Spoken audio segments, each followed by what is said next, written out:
Halo semuanya, perkenalkan nama saya Ferdi Nur Rahman. Saya dari UPBJ Kota Malang dengan NIM 05223139. Hari ini kita akan sharing bersama tentang sejarah lahirnya Pancasila. Pancasila tidak hadir begitu saja, melainkan melalui perjalanan sejarah yang panjang. Sejak sidang BPUPK, Piagam Jakarta hingga pengesahan dalam UUD 1945. Para pendiri bangsa berjuang merumuskan dasar negara yang dapat menyatukan seluruh rakyat Indonesia. Perjalanan ini kemudian berlanjut dalam konteks sejarah bangsa dari masa ke masa. Awal kemerdekaan, RIS, demokrasi terpimpin, Orde Baru, hingga reformasi. Sebagai generasi muda, penting bagi kita untuk tidak hanya memahami peristiwa-peristiwa itu, tapi kita juga merefleksikan pelajaran yang didapat atau yang bisa kita ambil untuk menghadapi tantangan zaman sekarang. Kita awali dengan sejarah bermulanya pada sidang BPUPK, yaitu pada tanggal 29 Mei sampai 1 Juni 1945. Dalam sidang itu muncul berbagai usulan tentang dasar negara. Hingga akhirnya pada 1 Juni 1945 Insinyur Soekarno menyampaikan pidatonya yang berjudul Lahirnya Pancasila. Dalam pidato itu, Soekarno memperkenalkan 5 prinsip dasar kebangsaan, kemanusiaan, persatuan, kerakyatan, sampai keadilan sosial.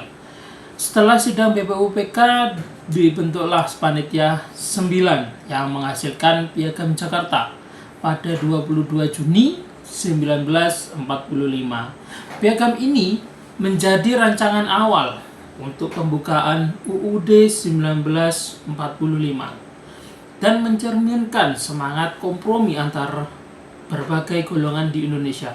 Lalu pada tanggal 18 Agustus 1945, sehari setelah proklamasi kemerdekaan, PPKI secara resmi mengesahkan Pancasila sebagai dasar negara yang termuat dalam pembukaan Undang-Undang Dasar 1945.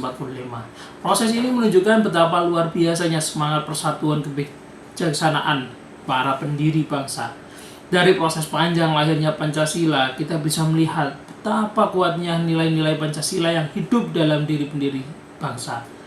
Nilai persatuan tampak ketika mereka berjuang untuk menemukan dasar negara yang bisa diterima semua golongan. Nilai musyawarah terlihat dalam semangat diskusi dan mencari jalan tengah tanpa saling menjatuhkan.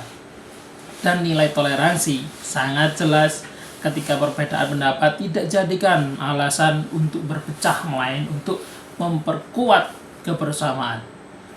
Semua nilai itu akhirnya melahirkan Pancasila sebagai dasar negara kita sampai hari ini yang mampu menyatukan Indonesia hingga hari ini.